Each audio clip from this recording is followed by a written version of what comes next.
começar agora aqui a falar um pouquinho sobre a questão dos crimes eleitorais ocorridos durante as eleições do segundo turno. Uma visão imparcial e jurídica do que realmente aconteceu. Nós não vamos aqui puxar a sardinha para nenhum lado, quem está certo, quem está errado, mas simplesmente uma visão jurídica do que nós presenciamos. Principalmente o fato ligado a Carla Zambelli, que acredito que tenha sido o fato mais relevante do final de semana. Rodrigo, boa tarde. Boa tarde a todos, boa tarde, Fernando. Mais uma vez, obrigado pelo convite aí. E vamos comentar aí do segundo turno. A gente fez a promessa naquela live do primeiro turno, né, que a gente voltaria agora. Bora começar.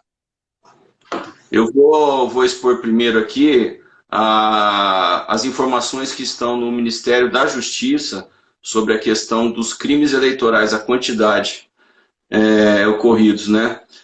308 crimes eleitorais, 39 prisões e R$6 mil apreendidos.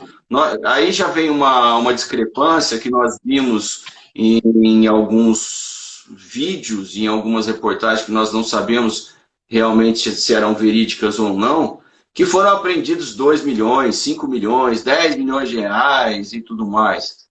Aqui já tem um pouquinho de divergência das informações, que o próprio site do Ministério da Justiça menciona que foram apreendidos R$6 mil. É um pouquinho do que a gente comentou da outra vez, é um pouquinho do jogo político também, né? Então, a gente tem que buscar dados oficiais e tentar ser imparcial e trazer a verdade no momento aqui para quem nos está assistindo, né? Que eu acho que deveria ser o princípio mestre do jornalismo, né? Não pender para um dos lados, e aqui, independente de Lula ou Bolsonaro, e trazer a informação com dados limpos e sem ideologia política para quem está acompanhando, né? Então a gente tem que respeitar as pessoas que estão nos assistindo, e assim como eu acho que a imprensa deveria ter feito também. Então, teve muita fake news e é bom a gente trazer a informação correta com dados oficiais. Pois é, dessa quantidade de crimes que eu mencionei aqui, 308 crimes eleitorais, como sempre, houve crimes. Fala, Alexandre, boa tarde. Boa tarde a todos que estão aqui, que chegaram depois que nós começamos. É um prazer tê-los aqui conosco. Nós vamos falar hoje sobre crimes eleitorais ocorridos durante o segundo turno. Só para colocar aqui, ó. Tentativa de violação do sigilo de voto, 81 ocorrências. Boca de urna, que é a mais famosa de todos, 70. Desobediência às ordens da Justiça Eleitoral, 33. E essa contabilização de R$6 mil que foram apreendidos. Também tem 39 prisões sobre compra de votos. É complicada essa questão de compra de votos, de se comprovar isso, né? Mas sempre ouvimos a questão de boca de urna e compra de votos. Esses são sempre os temas que todos ouvem, né, Rodrigo?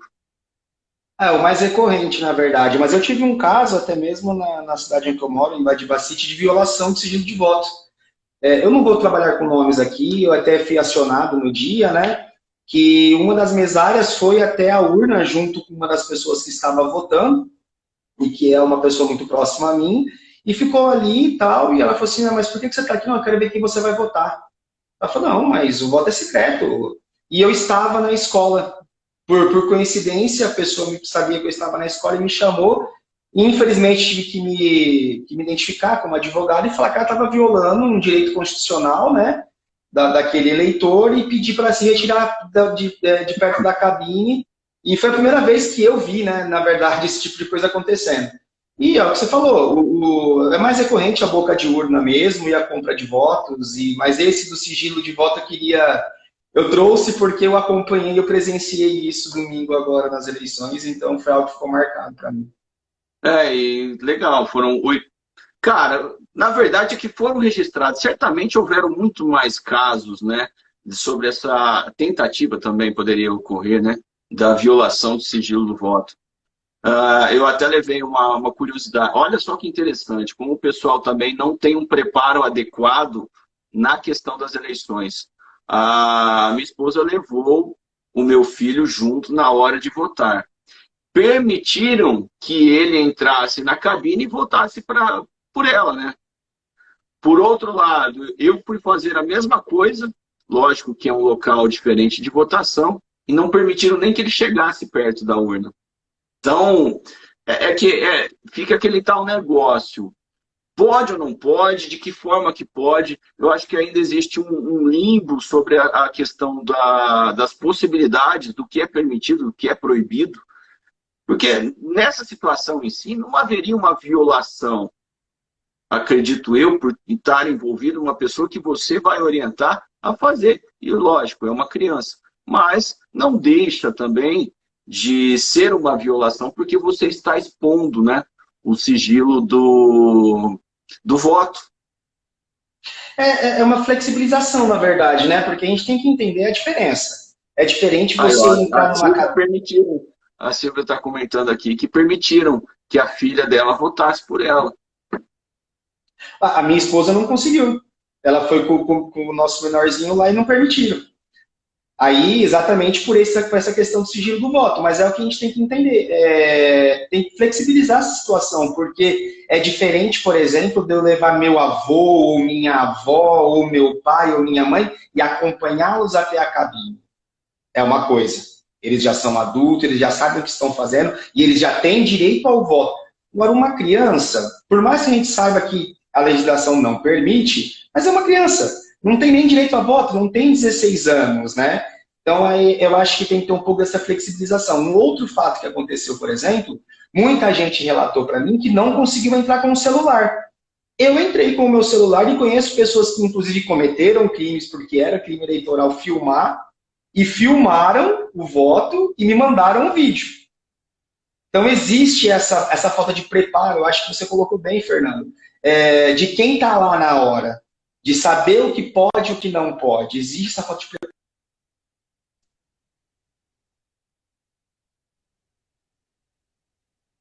Deu uma cortada. Fernando, tá escutando? Deu. Voltou. Tá tranquilo.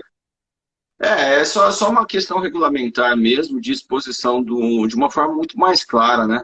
É uma situação nova também de, sei lá, o que pode, o que não pode, resolução do TSE muda semana a semana, né? Aí, ó, eu entrei com o celular, o Pilate aqui comentou. Eu não entrei, a hora que muito embora eu estou com o título no celular, aquele título digital, na hora de entrar, o meu celular ficou com a mesária. Eu entrei e fiz... O meu ficou no bolso. Sem estar com o celular.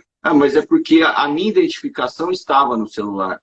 Então, eu também estava com o título, não é isso? Nos dois turnos. O celular ficou com a mesária e eu entrei sem o celular. Não, o meu estava no e-título também, estava no celular. Mas eu entrei com o celular na mão, no bolso, fui para a cabine, voltei e não tive problema nenhum.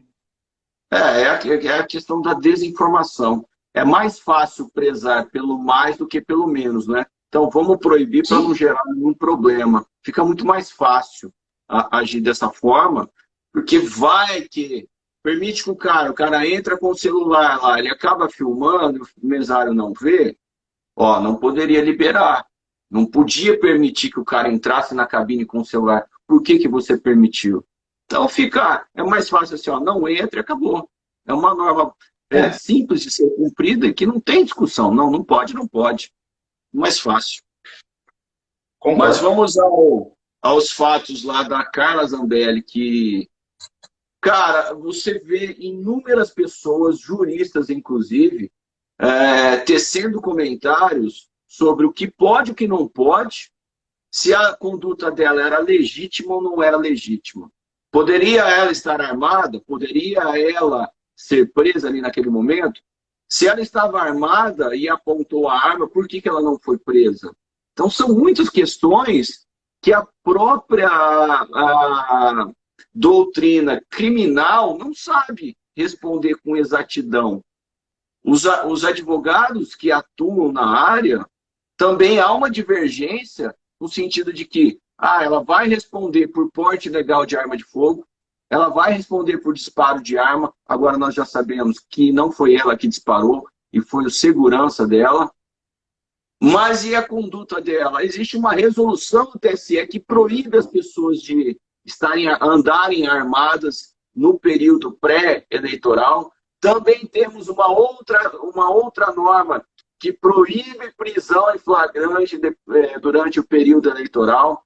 Então é um emaranhado de regras, de normas, que acaba por confundir até aquele que tem que efetuar uma prisão, um flagrante, que ninguém sabe o que pode e o que não pode.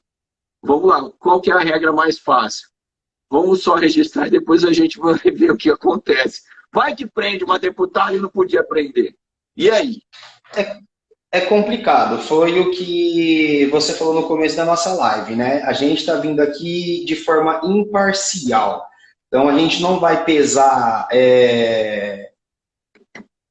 os fatos que ocorreram, porque tem muita gente falando assim, mas ela, como uma deputada, foi por divergência política, porque tinha uma manifestação do candidato contrário. Não, a gente não está aqui para debater isso. Não vamos debater moralmente o que houve. A resolução do TSE, ela é uma resolução, ela incorporou, foi em 2022, agora em setembro, foi voto unânime do pessoal do TSE, ela incorporou o artigo 154A na resolução 23669 de 2021, que diz assim, fica proibido o transporte de armas e munições em todo o território nacional por parte de colecionadores, atiradores e caçadores, no dia das eleições, nas 24 horas que antecedem e nas 24 horas que o sucedem. Aí o parágrafo 1. Sábado e segunda. Isso. O descumprimento da referida proibição acarretará a prisão em flagrante por porte ilegal de armas sem prejuízo do crime eleitoral correspondente. A dúvida que fica agora é a seguinte, a Carla Zambelli, ela era o que a gente chama de CAC ou ela tinha o porte e a posse de arma de fogo?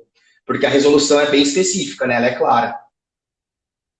Me parece, pelo que nós vimos, lógico, nós não temos as informações verídicas nisso, é só informações que nós vimos nos sites jurídicos, né? De que a arma é registrada. Então, um problema a menos. Aí vem essa questão. O período eleitoral que antecede, que seria as 24 horas antes das eleições, proíbe o porte. Porte é estar com a arma e andar com ela na rua.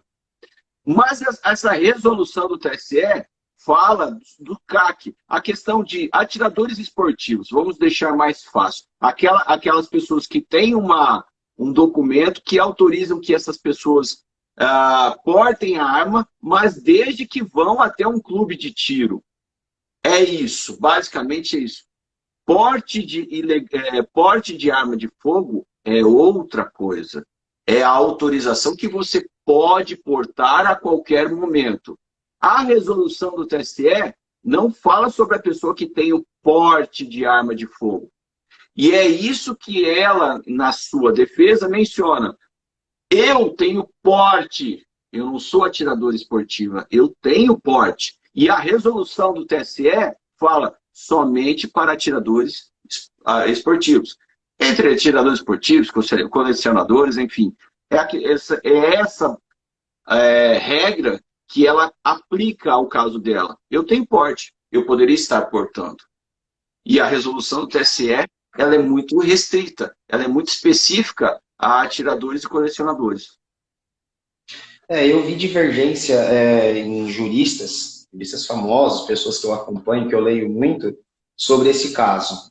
Há muita divergência, mesmo porque eles falam ali, assim, eu vi o vídeo, não dá para ver o áudio e tem muita divergência ali, ela fala que foi agredida, e tem um vídeo mostrando que ela caiu sozinha, e aí fala-se muito de crime de ameaça, agressão, racismo e tudo mais, e aí vira uma bagunça, vira até mesmo um jogo político essa situação.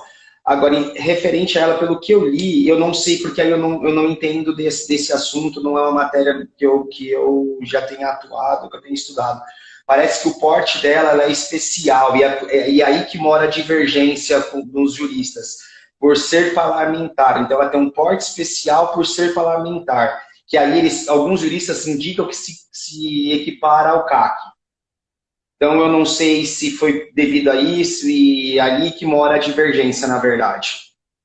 Na verdade, aí nós poderíamos, se for por um embate mais... Poderia até falar em erro de tipo. Haveria um erro de tipo nessa situação, porque ela acreditou que o porte dela ali era legítimo para estar naquela situação. Então, haveria um erro de tipo. Porque você, ou então, haveria uma norma penal em branco que falta complementar. Peraí, mas aquela condição dela não era específica com a resolução do TSE. Então, ela poderia estar portando. Cara, a verdade é o seguinte, é uma coisa que tem que se estudar, ver qual realmente era o porte dela, para depois tirar uma conclusão. Mas, a princípio, pelo que está sendo colocado, o porte ilegal de arma de fogo não existiu. Eu acho que foi até por isso que ela não foi presa em flagrante, né? Aí vem a questão. Se o porte legal de não havia porte legal de arma de fogo, não poderia se falar em prisão em flagrante.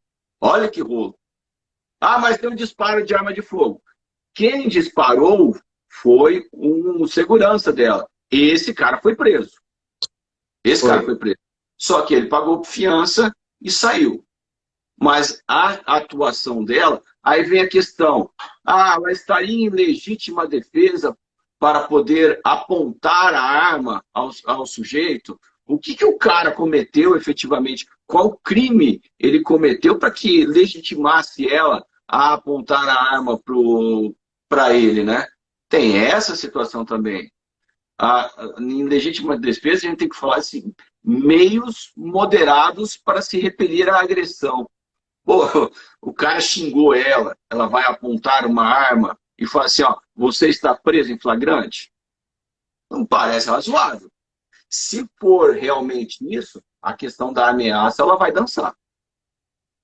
Mas é que tá, se a gente for entrar nesses detalhes, é aí que fica o complicado, né? Porque ela alegou que ela foi para a defesa do filho dela e dela porque ela foi agredida, né? E aí parece que até numa entrevista, isso eu não acompanhei, eu estou falando pelas notícias que eu li. E até numa entrevista ela fala, mas ele me agrediu, olha o meu joelho machucado. Aí depois, em seguida, o Roberto, o crime para ela é votar no Lula. Aí, em seguida, ela mostra o joelho machucado, em seguida já surge esse vídeo dela caindo sozinha. E é nesse aspecto que a gente tem que tentar ser imparcial, independente. Foi o que você falou.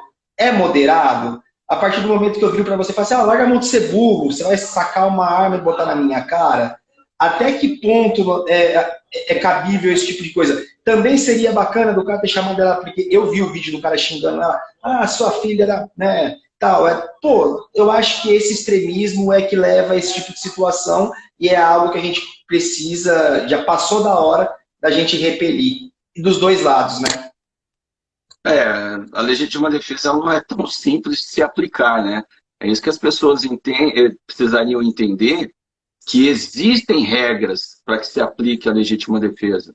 Se por exemplo, o cara vem com uma faca, com um pedaço de pau, tranquilo, apontou a arma, está repelindo uma injusta agressão. Aí não tem problema nenhum. Mas simplesmente o cara chama ela de filho da puta, de vagabundo, o que quer que seja, e ela apontar uma arma, não. Aí nós estamos falando de crime contra a honra. Crime contra a honra, você não precisa apontar uma arma.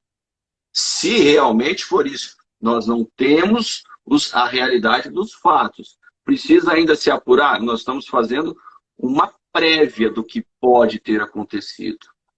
E colocando aqui os possíveis crimes que foram cometidos, né? Se foram, na verdade.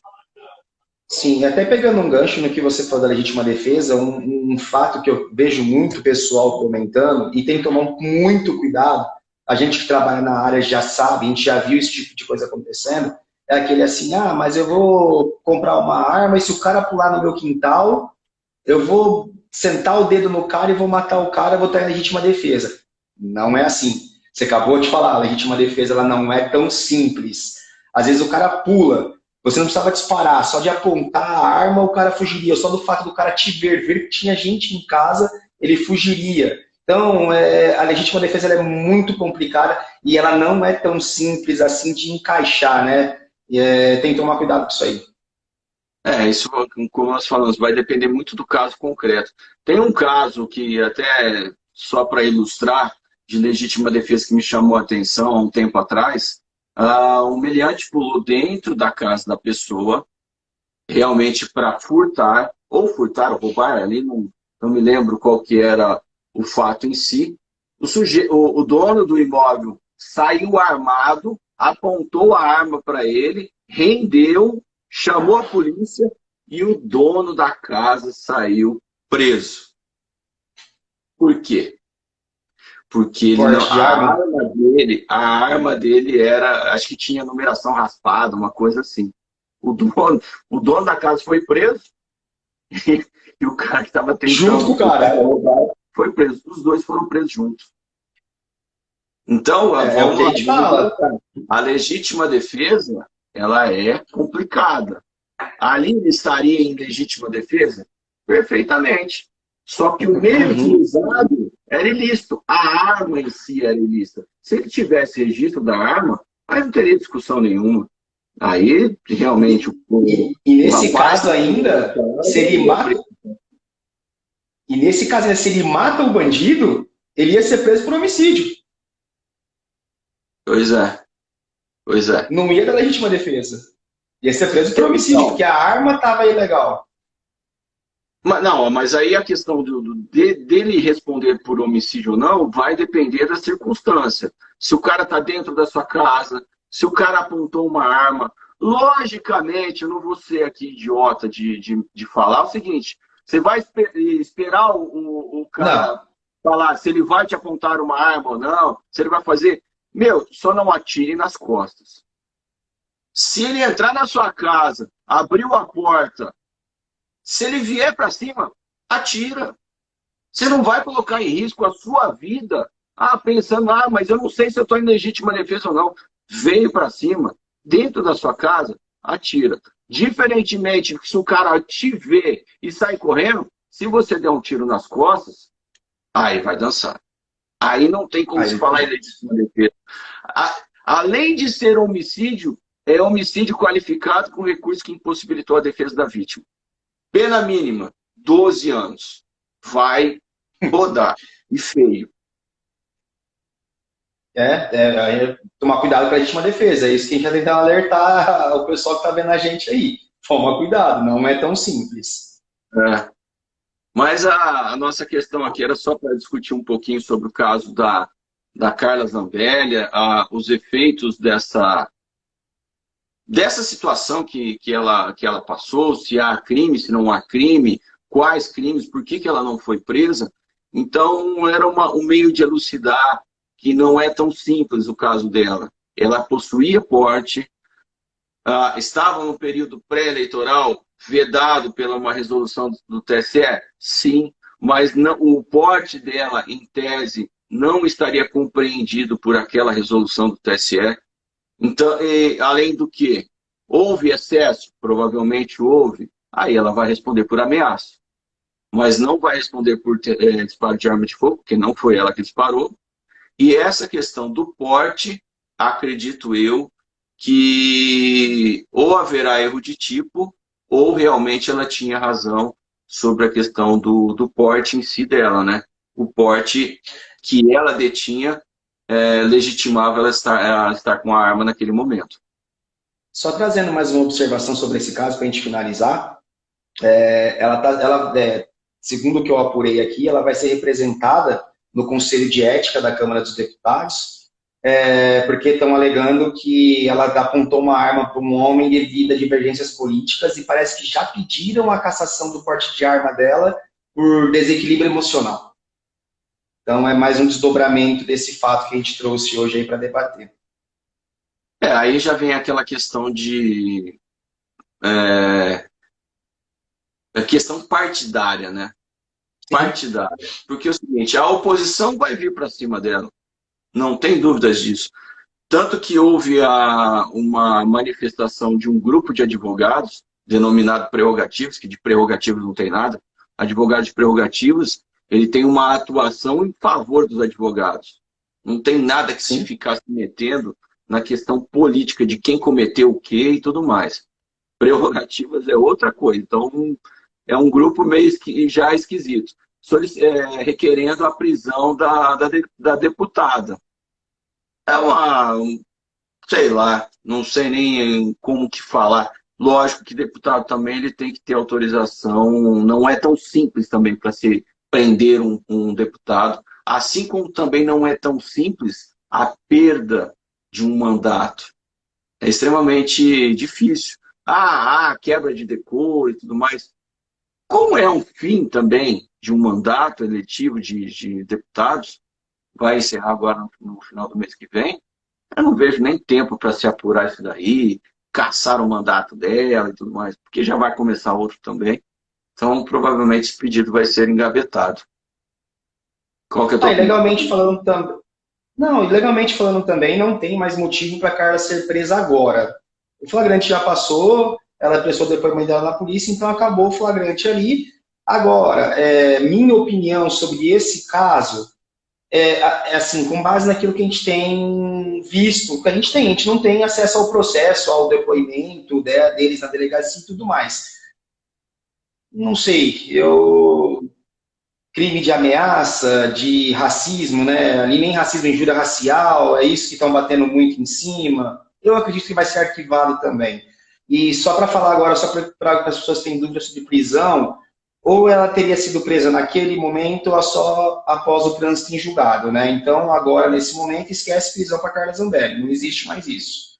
E em relação à minha opinião pessoal sobre o caso, eu acho que vai ser arquivado também, não vai dar nada. Aí é a minha opinião pessoal. É isso aí, então. Obrigado, Rodrigo, pela participação aqui. Espero que a gente tenha elucidado, colocamos mais minhoca na cabeça das pessoas, né? Não é algo tão simples, né? Muito embora pareça que ela cometeu inúmeros crimes, a princípio ela cometeu tão somente o de ameaça. Do restante, manda uma apuração um pouco mais detalhada, né? Porque nós estamos, e além de tudo, nós estamos falando de uma pessoa qualquer, nós estamos falando no caso de uma deputada, que ao mesmo tempo pode vir muita coisa contra ela, mas também não vir nada, né? Isso é uma coisa que tem que se esperar um pouco mais. É detalhado. Mas, gente, obrigado aí todo mundo que participou. Mandar um beijo para minha tia que comentou aí agora há pouco, tia Joana, um beijo. Obrigado, Fernando, mais uma vez pela oportunidade aí. E pedir desculpa pessoal também dessa cara do jeito que tá aqui, que eu tô meio doente.